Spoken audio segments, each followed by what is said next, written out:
Okay, welcome back to the Opperman Report Aftershow. This is your Aftershow host, Ed Opperman, private investigator. The Aftershow is brought to you by not by TalkStream Live. I don't even know what I'm doing. I've been up since, I was up yesterday at 4 a.m., worried about court. I went down to court and, was there till like 4 o'clock in the afternoon. Then we were talking to college recruiters, for my little daughter there, Victoria. But the show is brought to you by, audibletrial.com. Go to audibletrial.com/Opperman Report. You go there, you sign up for free, you got a free audiobook. And I'm begging everybody to please subscribe to our YouTube page and try and visit there the blog, click on some ads on there to keep us going here. Otherwise we're going to have to start charging for the archives or something like that. Now we got our Truth Funders campaign is up. We're going to start doing documentaries. Go there and check it out. Go to truthfunders.com and look up the Opperman Film Company, we're calling it. It's going to be really cool. We're going to combat all the lies you get out there. We're going to try and get some good shows out there. We're going to also be doing some seminars. We got William Ramsey on board. He's going to be doing these seminars with us here in Vegas.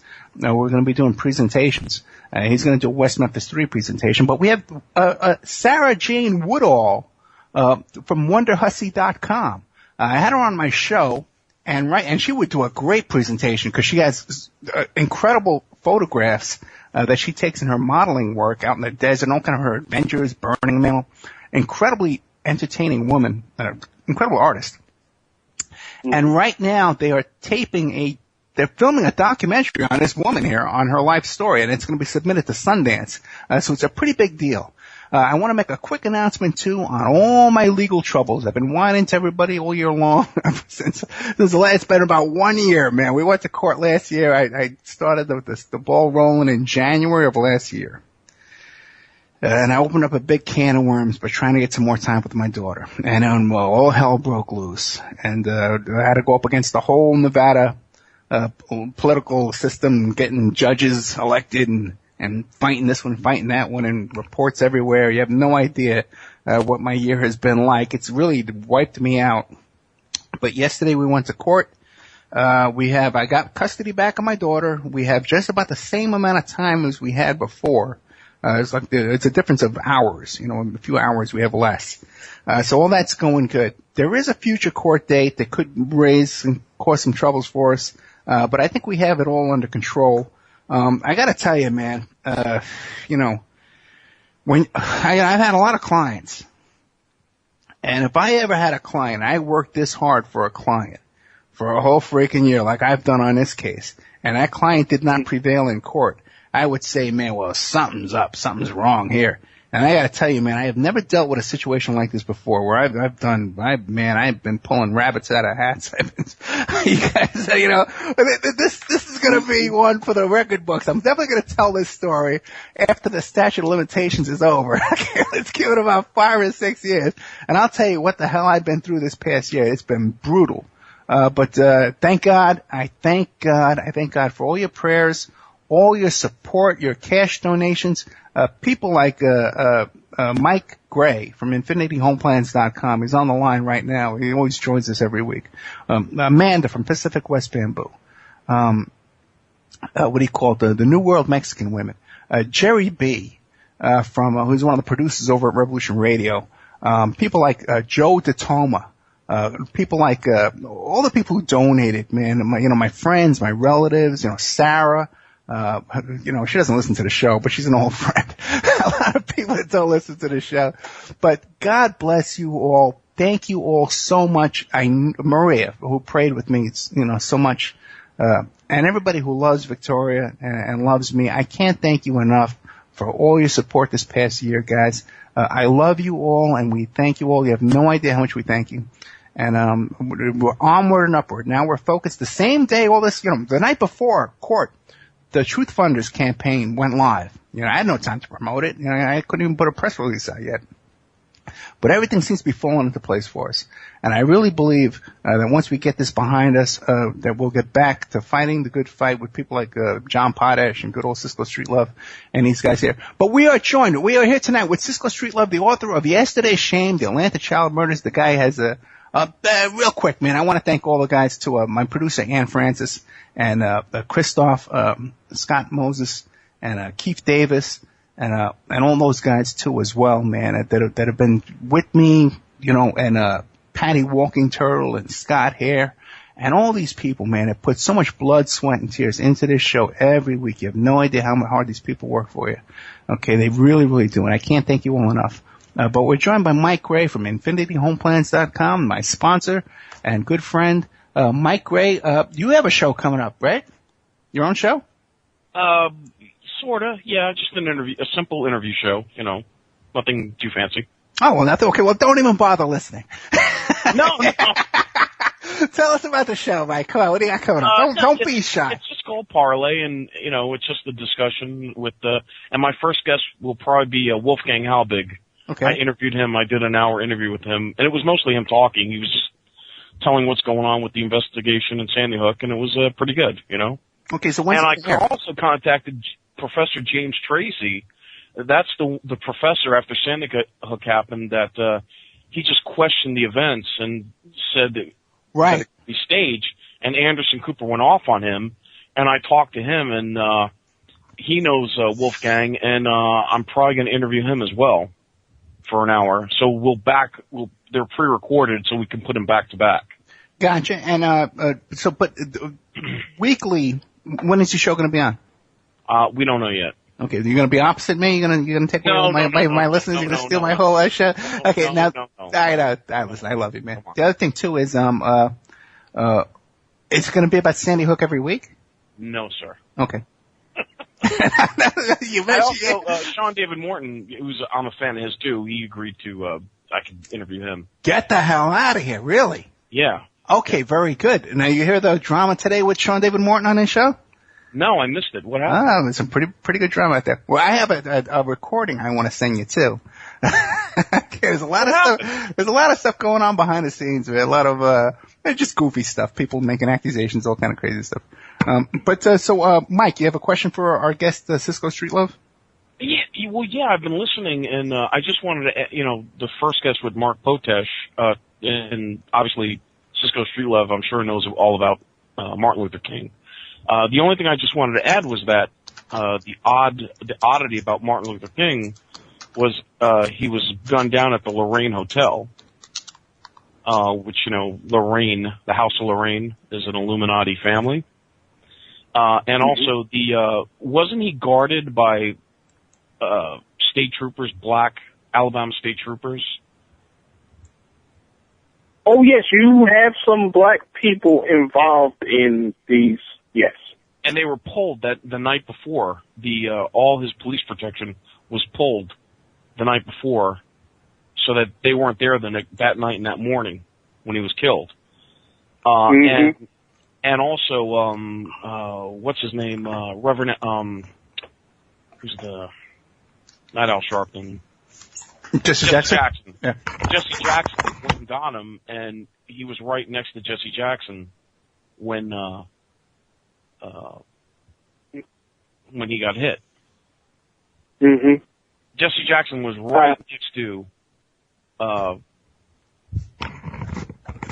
Martin Luther King. And I also find it very odd. Why did they put him on the second floor of that hotel?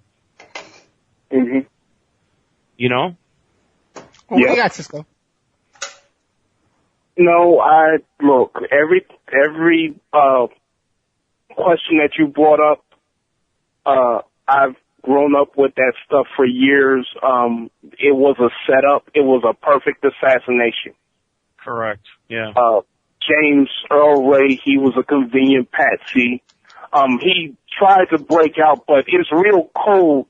I know that for a fact. If you go to, I think he was held in Tennessee, and if you, or Kentucky, and if you go, around those parts around like the fall, winter, it's so cold, it's surprisingly cold that, yeah, you will go back to prison and a warm jail cell too. It's nothing more to be said that it was a perfect assassination. Right. The sad thing with the king, oh yeah. Oh, I'm sorry. Go ahead. Oh no, I was going to say the sad thing with the King family was the suspicious death of his brother A.D. King, and God knows when Marcus Wayne Chenault, he gunned down the mother, Alberta King, back in '74. And that was real horrific. They were in church and he wasn't wrapped too tight. He just shouted out some stuff that he hated Christians and he gunned her down. They caught him. He died in prison back in '95, but that family's been through a lot of tragedies, like the Kennedy family. And the same with the Shabazz. But yeah, those murders or assassinations were carried out to maintain the status quo. Right. Hey, what do you know about James Brown? Because James Brown, I had the woman he raped, I had her on my show, Jackie Hollander, and she was telling a story too about how James Brown's daughter was attacked by her husband, and then her husband got killed like a week later. Oh yeah, I'm not surprised. You have to remember, in the music industry, you had a lot of mobsters that were laundering money in the music industry. Right. That's the one thing about Michael Davis. He laundered his money through a music label and had some, acts on there. And so, if you have like a favorite star and their family has been aggrieved, it was nothing for them to liquidate somebody because, who is that person? They're nobody. And, this stuff that's going on with Bill Cosby, look. Yeah, what do you think? These guys are old pros. That's how they got down with women during that era. I'm not surprised. By drugging them? Yes. Yeah, pretty much. That was a long-running joke with Bill Cosby. And, the thing that surprises me is that people are enamored with his role as Dr. Huxtable, but if you look at, like, Mother Jugs' Speed and Let's Do It Again and A Piece of the Action, he's always played a role. Bill Cosby has always been like an alpha male. Right, Chet Kincaid was a gym teacher. Yeah. By the way, all those old Cosby shows, I like that Cosby show too, the one with Chet Kincaid. Those are all available. Mm-hmm. Every single episode is available on YouTube. The old Cosby, and you go back, and I watched them all at a marathon. I spent like 3 days. My daughter was flipping out. She says, "You watching another one?" And you watch those, man. There's a lot of young actresses on those episodes, man, and he's flirting with her right on camera. There was definitely a lot of stuff going on with those young actresses he had on that show. But now, did you see the interview with Beverly Johnson on The View? Mm-hmm. Where she says he brought her to her. I'm sorry. Go ahead. He brought her to his brownstone. Yeah. And whisked her upstairs. And she was supposed to be. He lured her there because she was supposed to be on the Cosby Show. As a patient. And then he, she says he took her upstairs, gave her a cappuccino, and she goes, "No, I don't want a cappuccino." He goes, "No, drink it." Right. She takes one sip, and she said the room started spinning. And then she goes, "I don't want to take this." He goes, "No, take another sip." And she took another sip, and she started realizing what he was doing, and she called him a rapist like 2 or 3 times. That's on The View, and they blocked out that word. Oh, really? If you go and watch it on YouTube, they actually cut out the word. She goes, "I called him," and then it's silent. They actually cut that word out. They didn't bleep it or nothing. Yeah. Yeah. And of course, Whoopi Goldberg till the end will defend that guy, you know?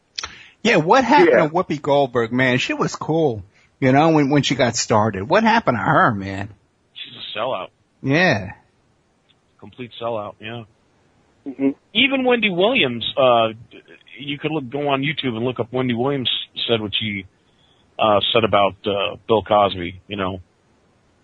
Mm-hmm. He tried to have her fired because she talked about it when she was on the radio. It came out in the Inquirer or whatever about, you know, his dalliances, and she just mentioned it. And he heard about it and called the station and ripped on the speakerphone, ripped her a new one. She said, he called me everything but God and bless. Mm-hmm.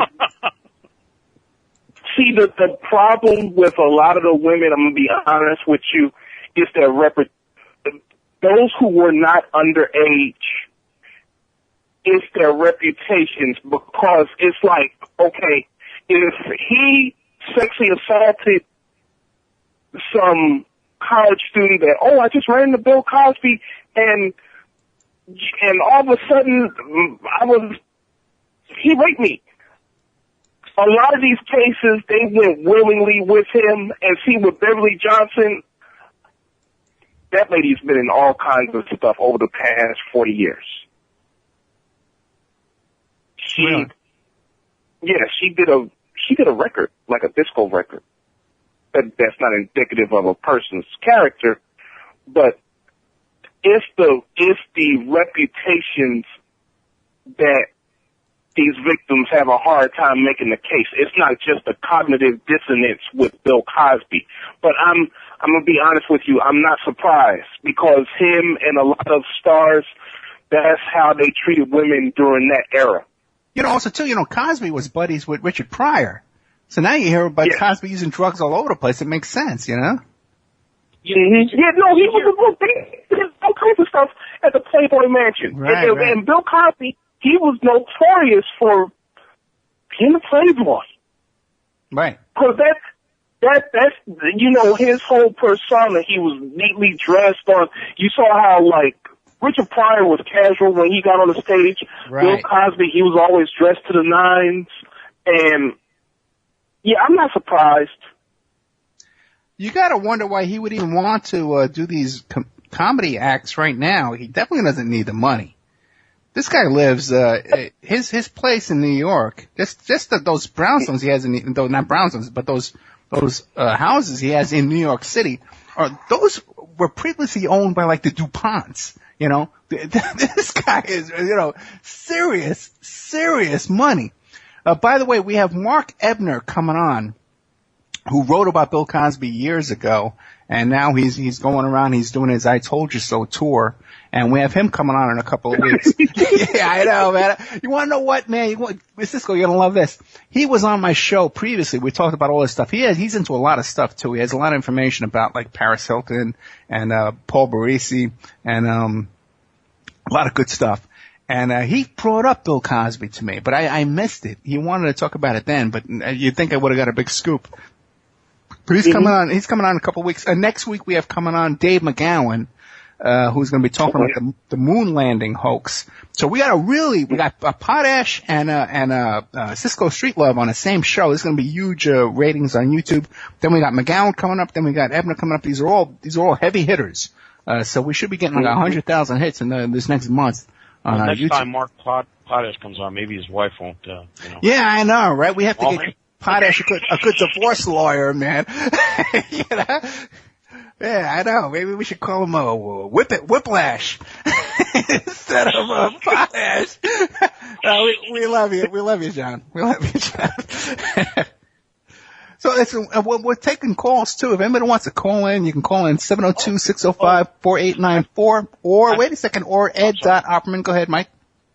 I forgot to mention, Cisco, do you know who Raul was? The name Raul kept coming up in the MLK assassination. That That is the wrangler handler of James Earl Ray, and he was like a dark complected man. I was just listening to the archives with Dave Emery. Some people say that it was Jack Youngblood. They're not sure. I believe that, like I said earlier, that was one of the perfect kills.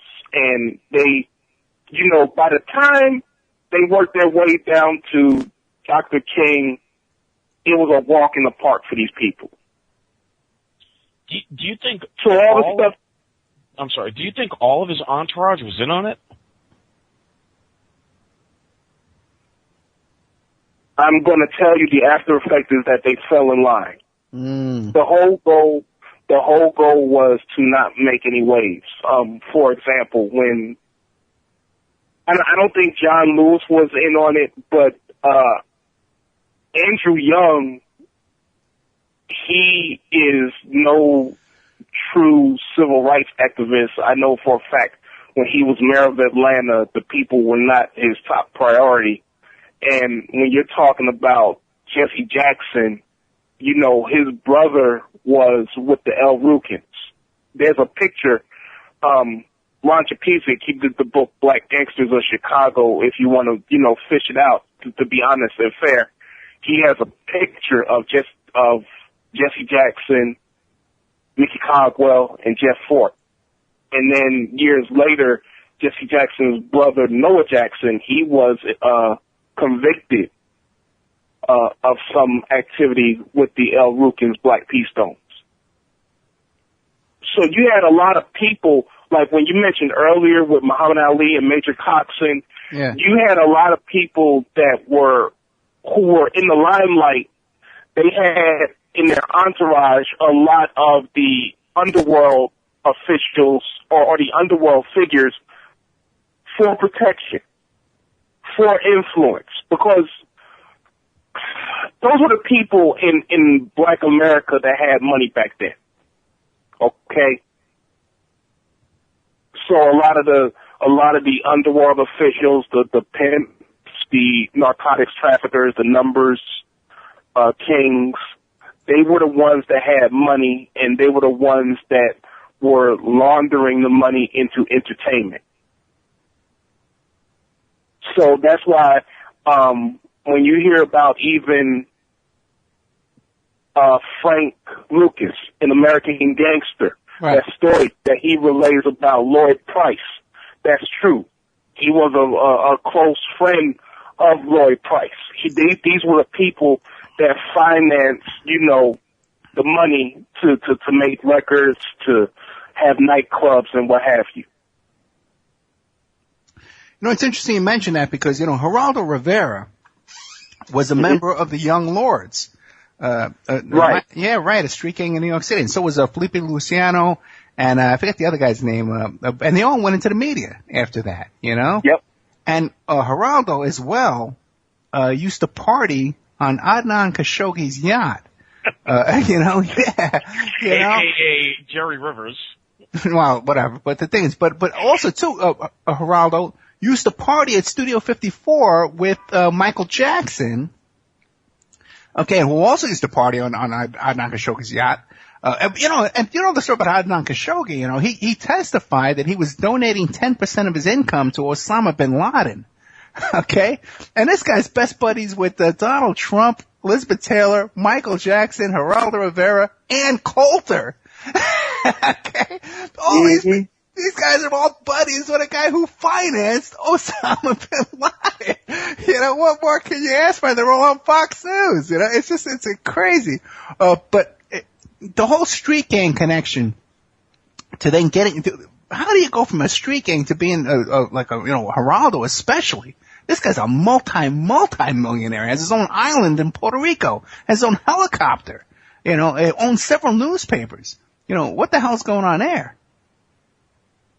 When you are able to exploit, you know, your personality, and you would hobnob with the big shots, a lot of those guys, they will sell drugs to people in the media or to people in the upper echelons of society.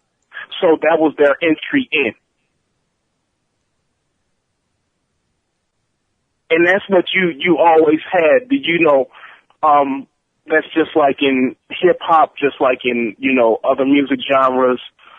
You would have guys that when they were coming up, they would sell drugs to an executive. Like those guys like Dame and Dash and P. Diddy and all those guys now. And the other guy, right. Yeah. And then, too, a lot of them were the scion of gangsters. Like, that's true about P. Diddy, his father. His father was a Confederate with Frank Lucas, and, for those who don't know, you can look it up in the archives of the New York Times. They have extensive coverage of his murder. Oh, P. Diddy's father? Yeah. Right, yeah, right. God, his name escapes me, but Melvin Combs. He was a major drug dealer, and what happened was he was in league with these brothers, and when they were going to do a deal, one of their rivals killed the guy's brother, and the gang lost confidence in Melvin Combs, and that's Sean Combs, Sean Puffy Combs. It seems like he's a guy that skated through a lot of stuff, man. He was there when Tupac got shot one of those times, and just walking around the crime scene, talking on his cell phone.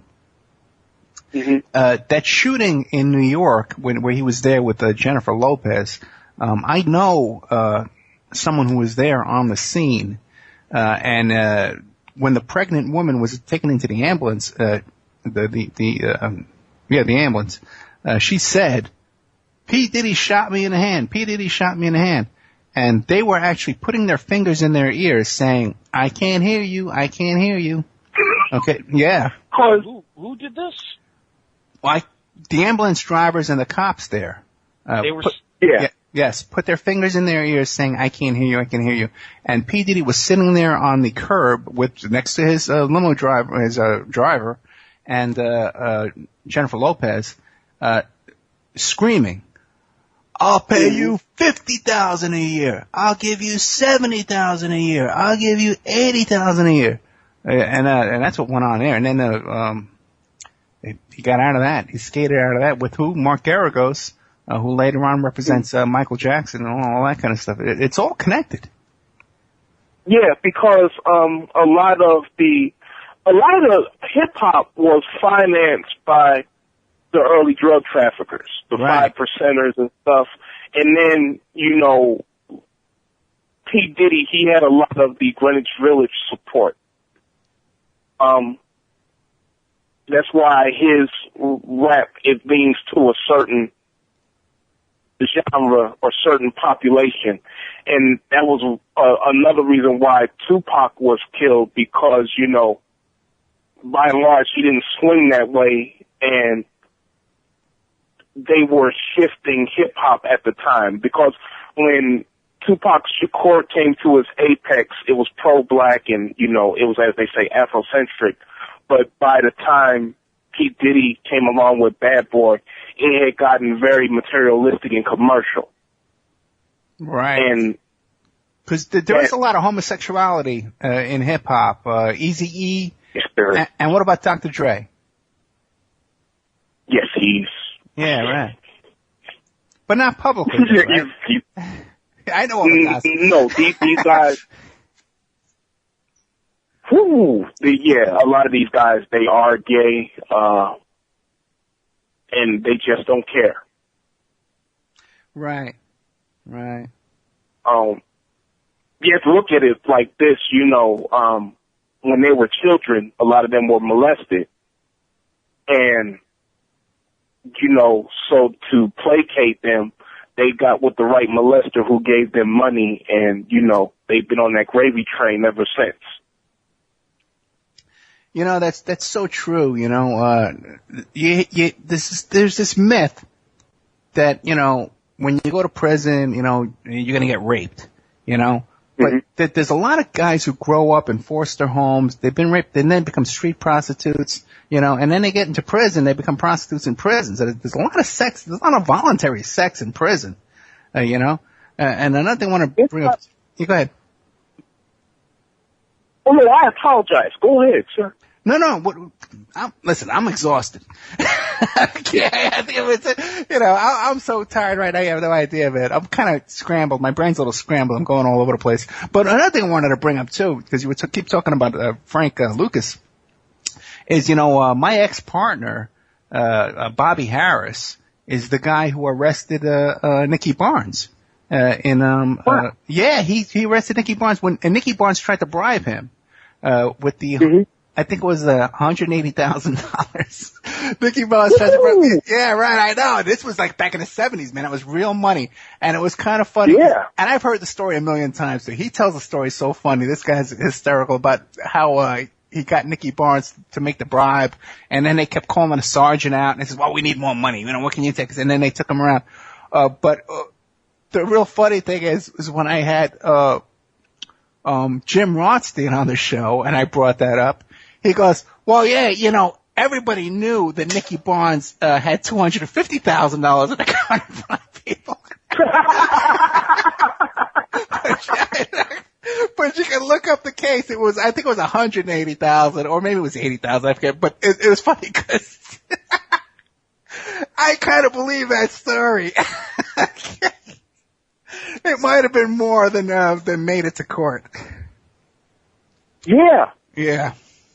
I had an uncle. He was in a precinct around that same time, and he told me he said that as much, that it was like 200,000.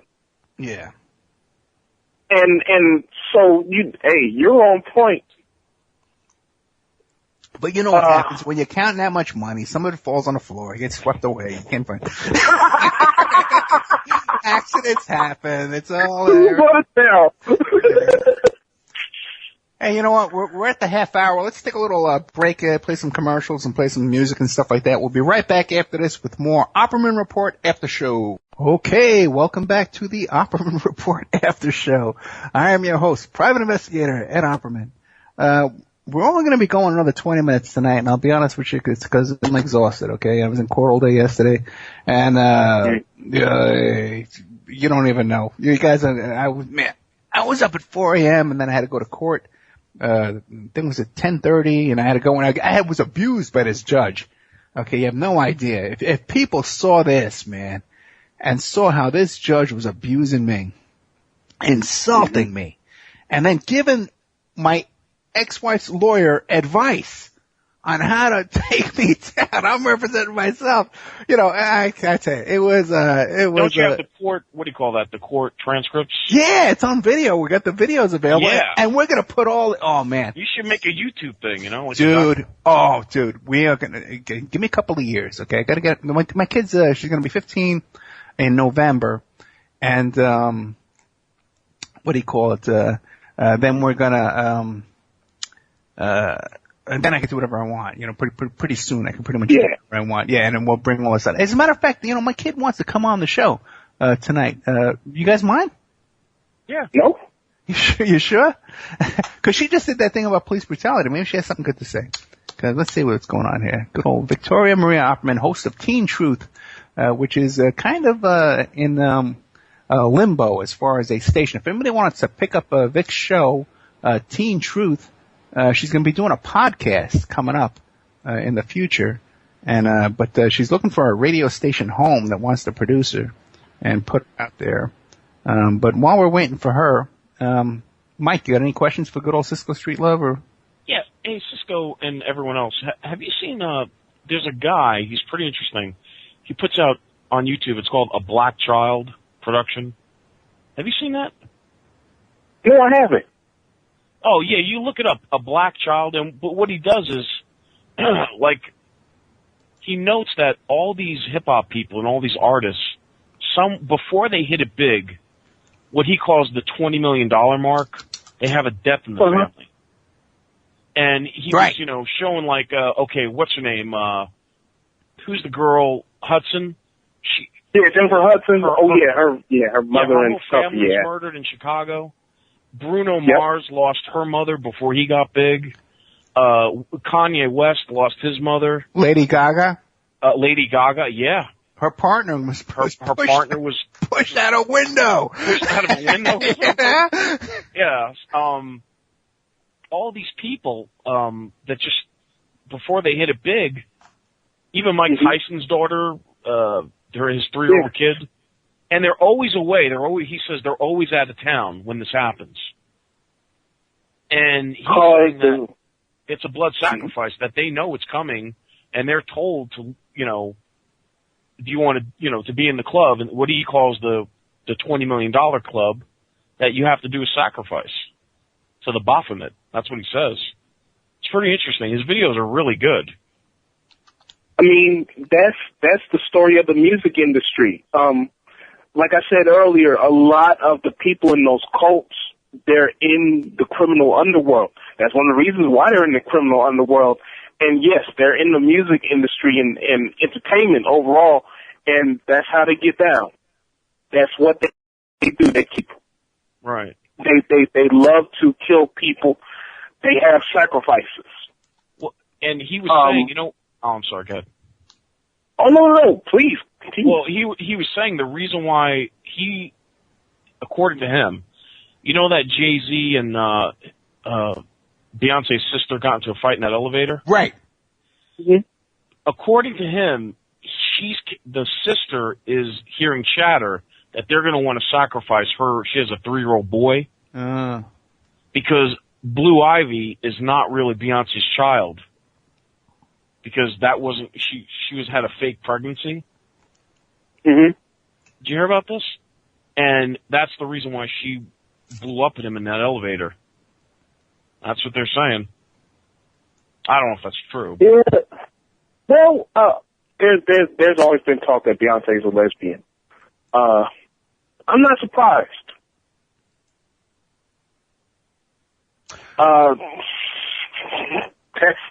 That's what you have in the entertainment. Like I said, you don't even have to get to prison. A lot of these boys, they're whisked away, when they're kids. Right. A similar circumstance happened to me when I was 4. And, they just look up with the right person who makes them a protege, and that's what kicks them off into the stratosphere. But, yes, you have a lot of sort of shady goings on behind the scenes. This is the Boule Society. You ever hear of that? Yes. Okay. Oh, yeah. God, yes. I'm very familiar with them. I deal with them every other day. Yes, they are a black elite that total line, just like the NOI with white supremacy. Yeah. That's what he's saying, that Jay-Z and all hip-hop, they're in the Boule Society. Oh, yeah, it seems like it's controlled for sure, yeah. Hey, we're joined by Victoria Maria Opperman, host of Teen Truth. Hey, Vic, you're saying in the chat that you're familiar, you've heard of this too? Hey, yeah, I've heard, about the whole Beyonce stuff. Okay, what do you hear? So basically, what people are saying, right, is that, her sister isn't her sister, but her child. And then, that, like you guys said, Blue Ivy isn't her child and someone else had that kid. Yeah. So then I guess you can say, that's why she was upset at Jay-Z because of, something that happened in the elevator, Where'd you hear this? I heard this. Really? Who are you talking to, Mike? Are you talking to Mike Ray? No. God, you better not be, man. What happened? No, come on. I know. Relax. No. When Beyonce went on Wendy Williams, when Beyonce went on a show when she was pregnant and she bent down to sit down. Yeah. It was a pillow. You could tell it wasn't really a pregnant woman's belly. Yeah. Oh, really? And Wendy Williams called her out on it and said, "You're not," on her show and said, "Hey, you're not pregnant. That's a pillow." Yeah. And so. Well, I love when Cisco starts laughing. Well, wait. Well, when Beyonce gave birth, they cleared out the whole floor of the hospital. Right, I heard that too. Yeah. Okay. Now, It was why a would you do huge that? thing. That costs like over $100,000. Oh, way more than that. Oh yeah, more than that. Yeah, over, like throw around. yeah, they cleared out the whole whole floor of the hospital just so she could give birth. Why? Do you know what I think? These people are playing a role. A lot of these people, like Beyonce, for example, there is just like you talked about the boule, there is a push to basically go back to the America of 1942, where the lightest skinned black people rule. And that is the role that she's played, the light-skinned ingenue, for the past 20 years. When you look at his video, I'm sorry. Yeah. In his video, it's called Boule. He in her video 7-Eleven, she's dancing, right? And then he puts together a real cool compilation of Kali, this other film of Kali, how Kali was dancing, and she's mimicking Kali, the god of death. Oh, really? Yeah, you go look at it. Oh, just like in Sinbad. Huh? Oh, just like in Sinbad, the Sinbad movie in the 70s. Yes, yeah. You know, Mike, how much time are you spending looking at Beyonce videos? Victoria, that's your bedtime, Victoria. Wait, Beck, I'm only allowed to abuse Mike, not you. Okay. I mean, I know, there's only so much I could take. There's only so much you can take. You should have been there when me and Vic had that meeting with Douglas Dietrich. Don't say anything about it now, though, okay? We'll talk about it off the air. But, was I discussed in that meeting? No, this is before I knew you. No. Oh, thank God. Yeah. But so, Vic, what else you want to tell us? You want to tell us real quick about your debate? You were excited about that, I know, right? Oh, yeah. Okay. So, I'm sure no one knows. I was about to be like, oh, if you didn't know. I did this speech and debate tournament thing, and I also, there's two separate things. There's the debate that I did with a friend of mine, Sarah, and then there was the speech I did that was about police brutality, right? Right. So I figured that would fit in with the show here. Are you for or against? No, I am for police brutality. See that? Okay, now that's see, you're no kid of mine. We're gonna go to Maury and get a DNA test. So basically we got, our ballads back, today. And this basically just tells you what the judges thought. Right. So yeah, I have those. And, I got 5th place. Yeah, well, you don't have to tell that part. 5 people! But all these judges agreed with me. Oh, really? Yeah, like, for example, one of these judges was like, I love the topic with a bunch of, exclamation points, and it's like highlighted and stuff, and she thought I did like superb and like I deserved 2nd place, like, Really? Yeah, so, I haven't seen anyone, like I was originally telling you, since I did get 5th place, I kind of thought that maybe It's too controversial.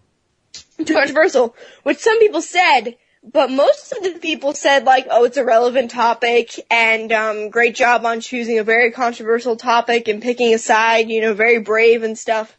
So everything here was good, Yeah. So that's kind of nice to know that. Well, tell them about how your teacher gave you a hard time about that, though. Oh yeah. Well, my teacher, we had to give her like, rough drafts and stuff of the essay. So basically you just write an essay and you recite it to these judges. And, mine was about police brutality, like I already mentioned. And it mentions facts about Ferguson, facts about Portland Film the Police and also copwatch.com. Right. Facts about the Eric Scott, is that his name? Yeah, Eric Scott was the local guy here. Eric Scott, the local guy here. And then some stuff about Nevada police shootings and total police homicides and stuff like that. And she just kind of said, all your facts are wrong, like, go redo the whole thing. So so she told me to, read the, what are they called, Dad? The grand jury, minutes or whatever. The grand jury, yeah. I read through most of it. Yeah, Victoria sat there. Yeah, no. Yeah, you know how they always say there's always teachers that changed your lives. Yeah. And you always remember that one This teacher. was not one of The them. majority of my teachers screwed me over. Yeah. You know, I hear you, man. we should do away with public schools because they're a horror. Mm. I hear you, Mike. Yeah. And you turned out pretty messed up, man. So I know. Well, just those teachers, Mike. yeah, you can't really blame the teachers. Huh? Yeah. Well, you know, when they come into class and they go, I hate this school and I hate this class. Well, wait, what school were you going to that they walk in and go, I hate you guys? Yeah, I'm not kidding. I had a teacher, I don't know, I got to it. Well, you know, I was saying, you know, I went to Catholic school, you know, up until 8th grade, man, and we got the crap beat out of us daily. And, Oh no! oh yeah. Oh, Cisco, brutally. I'm talking about like, you know, you could fight a guy, you know, but these nuts would come at you. They were like professional boxers, man. They would just beat the crap out of us. And then when I went to Staten Island, I went to a Catholic school there for a short time. There was a priest there, man, that was so obviously and so clearly molesting little boys there. He would put them in a chokehold and talk to them face to face with his lips touching their lips, and everyone just sat there and thought it was just the most charming, that's just our charming priest here. And even now, when I talk about it on Facebook, when you see these people 30, 40 years later, they says, oh no, he did nothing wrong. Tell them the stick story. Well, we're down to the last 5 minutes. What stick story is this? Oh, okay, if we're down to the next, 5 We're down minutes. to the last Not 5 that minutes. important. So let's give our guest, Cisco Streetlove, the floor here. Hey, by the way, Vic, they're saying that they might want to give you a show here on the Awake Network. Okay. Wonderful. Wow. I'm negotiating the money for you. Oh, you're negotiating. I'm negotiating. Okay. I'm gonna. All right. I'll give you 10% of whatever I get from your labor here. Okay. So Cisco, man, what do you want to leave us with, brother? Oh no, good vibes, and it was a pleasure to be on your show, and it was nice to hear the other gentleman and your daughter, and I just hope you have a wonderful weekend. And thank you for the opportunity. Really. Oh, you're welcome. Yeah, we love you, man. You know that. And tell us about the radio show and your book. Okay. If you want to spar with Tracy Gilmore, every so often she has a show, Talking Shit with Tracy Gilmore, and she's a moderate, and she does use profanity. So, you know, if you want to call into her show, go ahead. And I've been working for the longest on a sci-fi fiction book, an anthology called America the Unexpected, fueled by freedom is the key story. And hopefully this year I'll see it through. I hope so, man, because I know people like your stuff. Mike, what do you want to leave us with? Just check out A Black Child on YouTube. He has really good videos. And so does Betsy McGee. And Random Shots 174. And Beyonce, the Vivo channel. Yeah, and Beyonce. Yeah. So, Vic, what do you want to leave us with? Well, we should have, I'm doing like a little GoFundMe thing for the show. Oh, we should. Yep, now it's in paper. All right, guys. I'm supposed to do Vic's PayPal account, GoFundMe account. I have not gotten around to it. You have not gotten around to it. Because I'm fighting in family court. Okay? Almost 24 hours a day for this kid. And you know what, Vic? You know what? That's it. That's it. That's it, man. You know what? All this fighting for you. Wisconsin. That's right. Okay. Tell us what else. You doing a podcast with some guy? Oh, that? Well, what's going on? Oh, you know what? If you're a Taylor Swift fan, right, which I'm sure no one is. We all love him. Check out Taylor Talk on, iTunes, the podcast. It's a great podcast.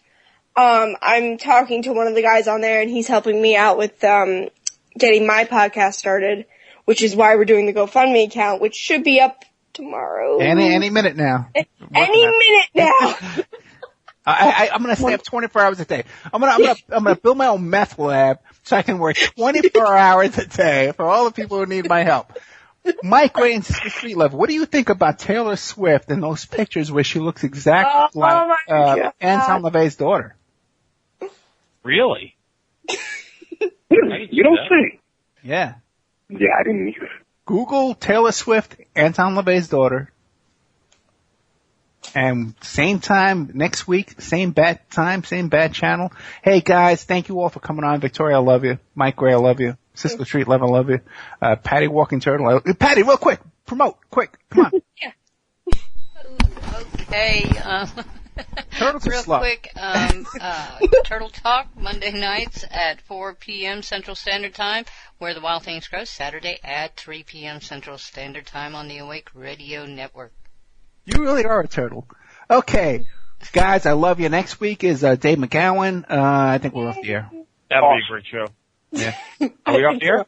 I think so. Patty, off.